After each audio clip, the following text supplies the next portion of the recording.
nas aflições da vida. 26. Prefácio.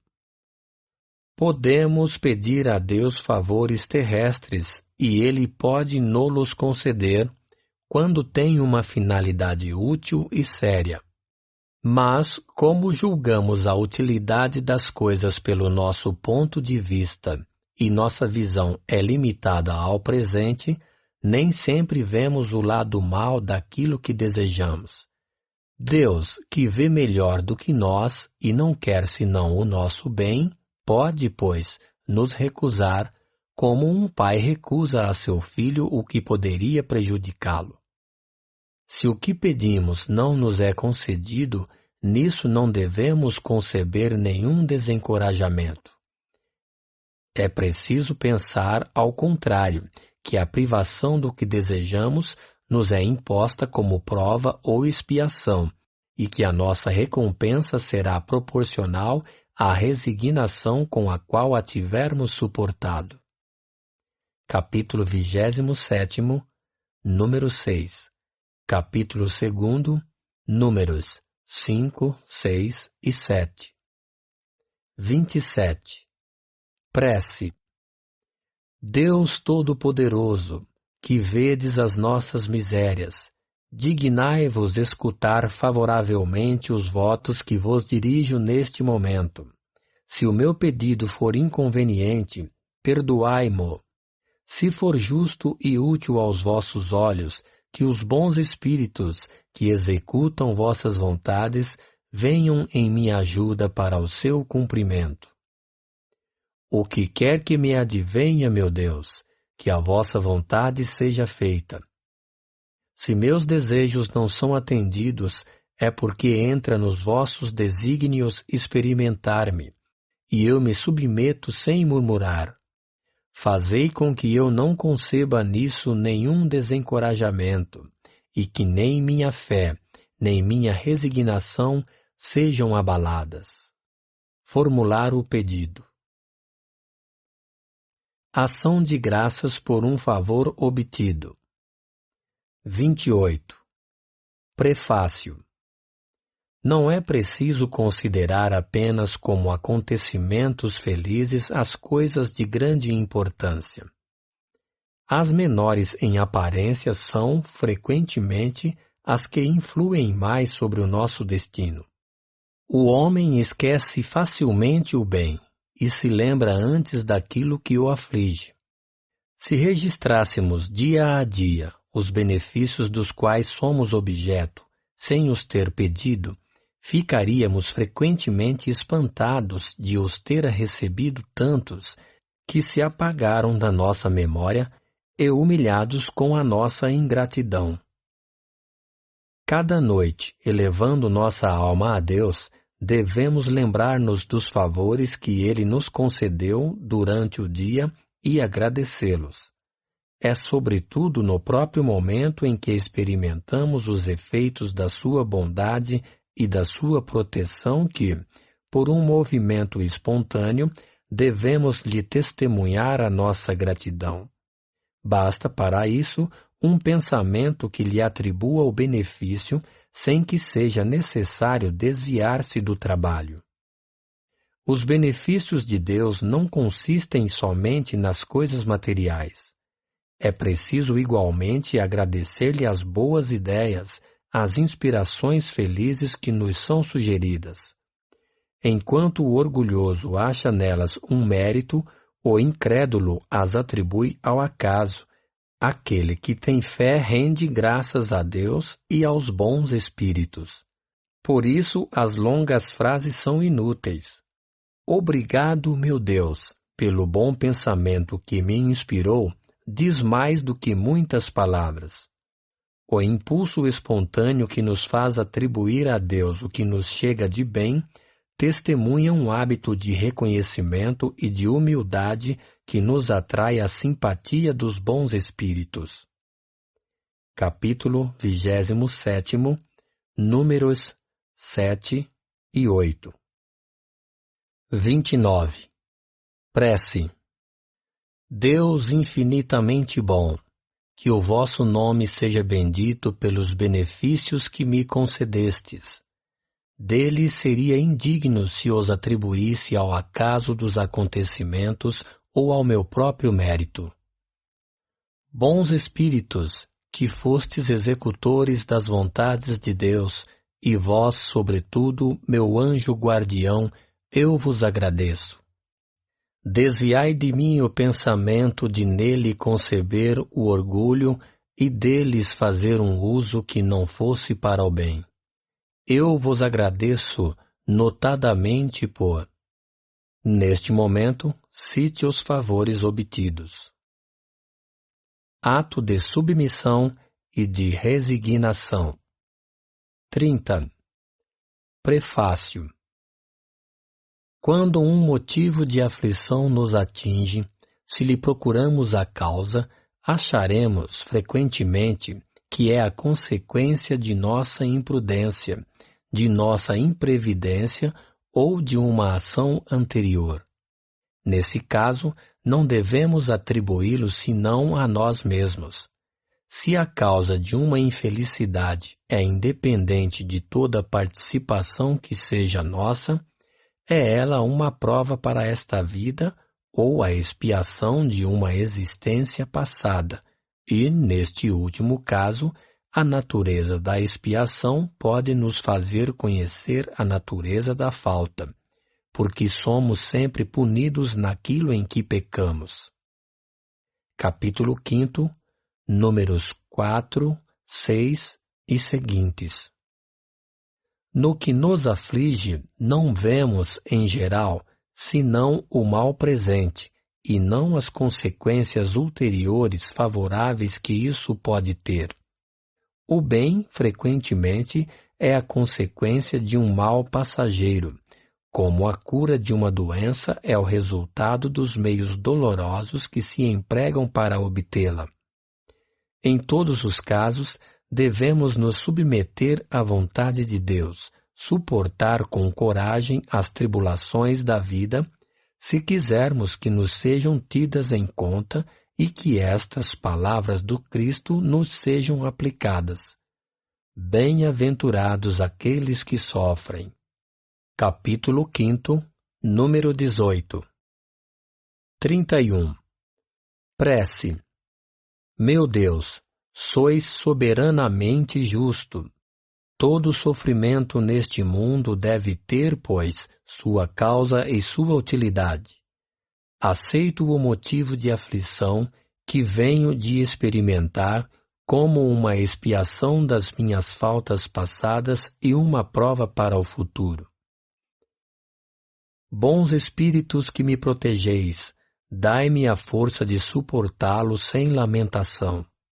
Fazei com que seja para mim uma advertência salutar, que aumente a minha experiência, que combata em mim o orgulho, a ambição, a tola vaidade e o egoísmo, e que ele contribua assim para o meu adiantamento.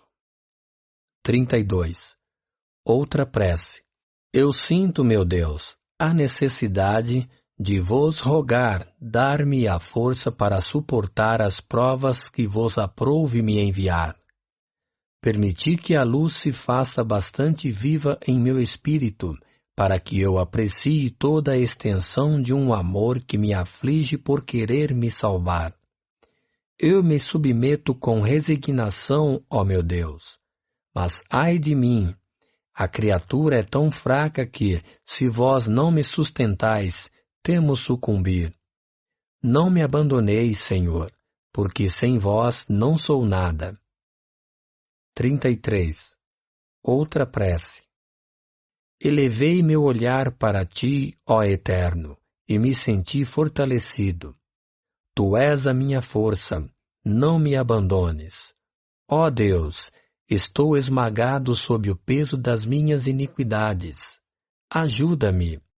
Tu conheces a fraqueza de minha carne, e não desvias teu olhar de sobre mim. Estou devorado por uma sede ardente. Fazei jorrar a fonte de água viva, e me dessedentarei. Que a minha boca não se abra senão para cantar teus louvores e não para murmurar nas aflições da minha vida. Sou fraco, Senhor, mas o teu amor me sustentará. Ó Eterno, só tu és grande, só tu és o fim e o objetivo da minha vida. Teu nome seja bendito, se me feres, porque és o Senhor e eu o servidor infiel. Curvarei minha fronte sem me lamentar, porque tu és grande, só tu és a meta. Num perigo iminente. 34. Prefácio. Pelos perigos que corremos, Deus nos lembra a nossa fraqueza e a fragilidade da nossa existência. Ele nos mostra que a nossa vida está em suas mãos e que a sustenta por um fio que pode se partir no momento em que nós menos esperamos.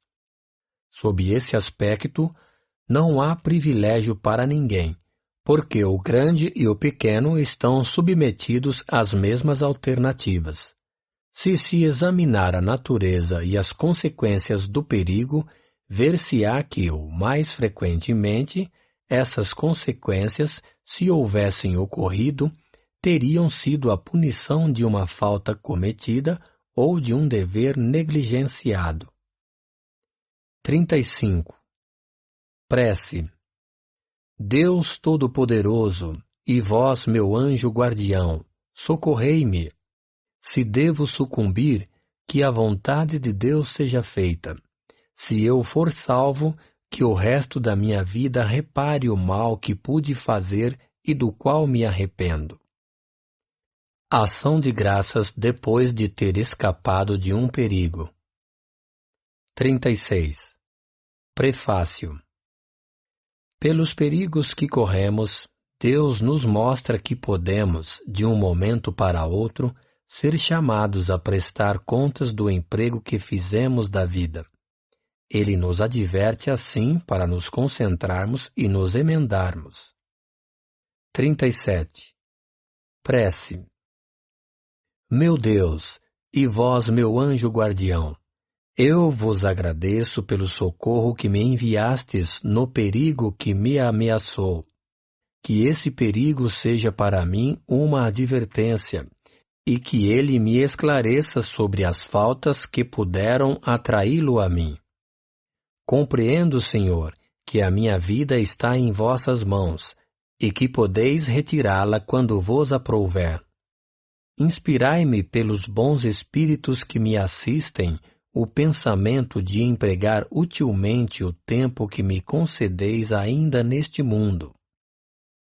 Meu anjo guardião, sustentai-me na resolução que tomo de reparar os meus erros e de fazer todo o bem que estiver em meu poder, a fim de chegar menos carregado de imperfeições no mundo dos espíritos, quando aprouver a Deus me chamar.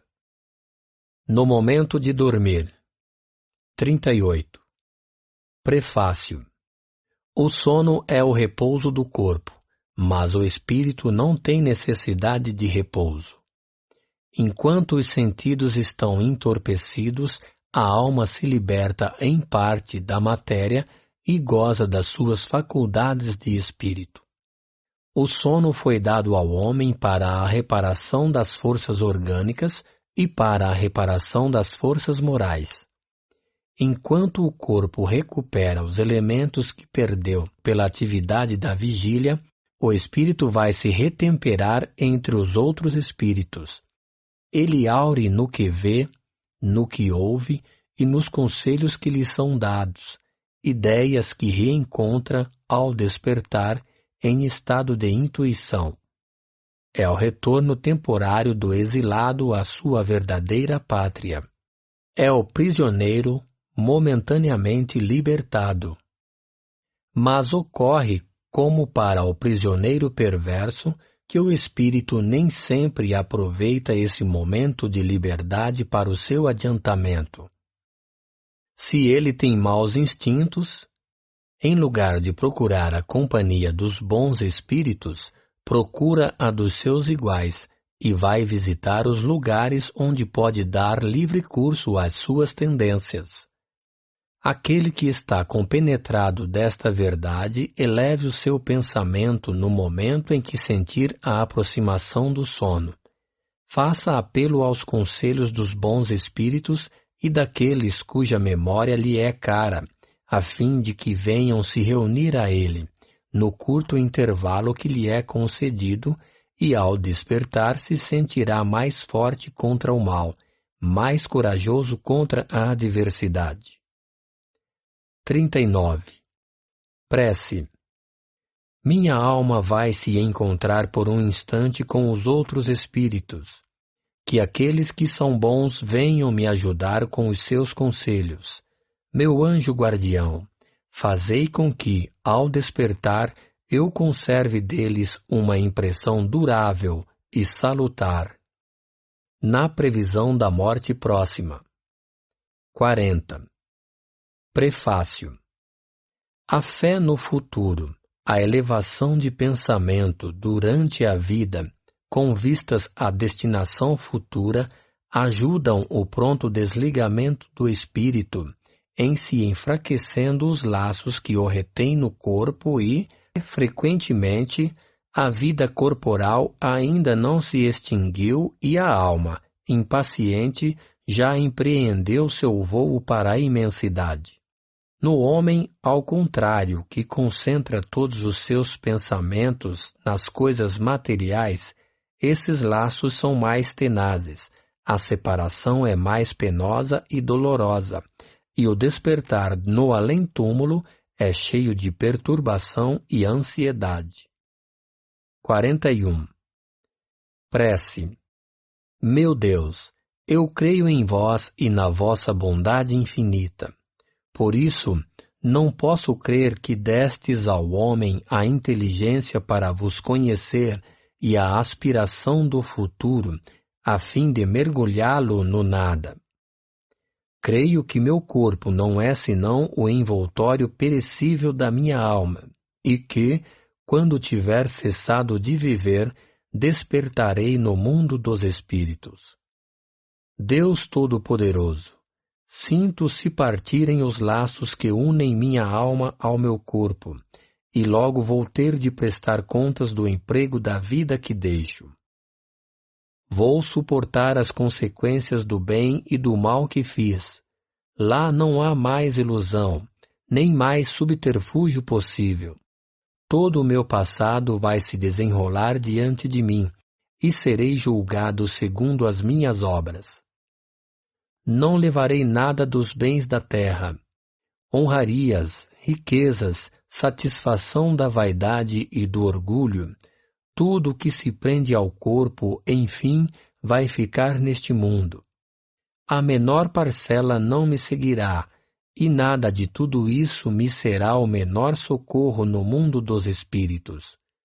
Não levarei comigo senão o que se prende à minha alma, quer dizer, as boas e as más qualidades, que serão pesadas na balança de uma rigorosa justiça, e serei julgado com tanto mais severidade quanto minha posição na terra me tenha dado mais ocasião de fazer o bem que não fiz. Capítulo 16, número 9. Deus de misericórdia, que meu arrependimento chegue até vós.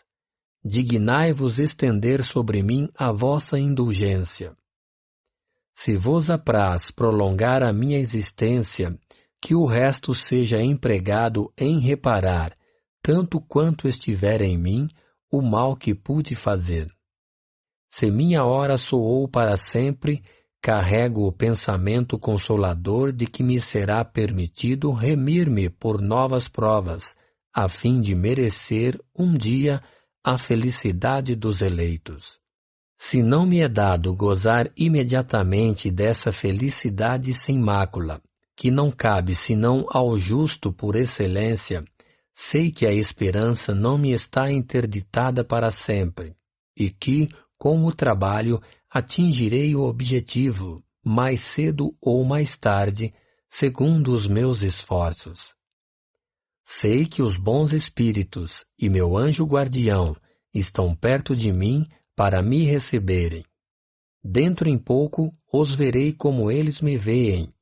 Sei que encontrarei aqueles que amei sobre a terra, se o tiver merecido, e que aqueles que aqui deixo virão me reencontrar para estarmos um dia reunidos para sempre, e que, até lá, poderei vir visitá-los.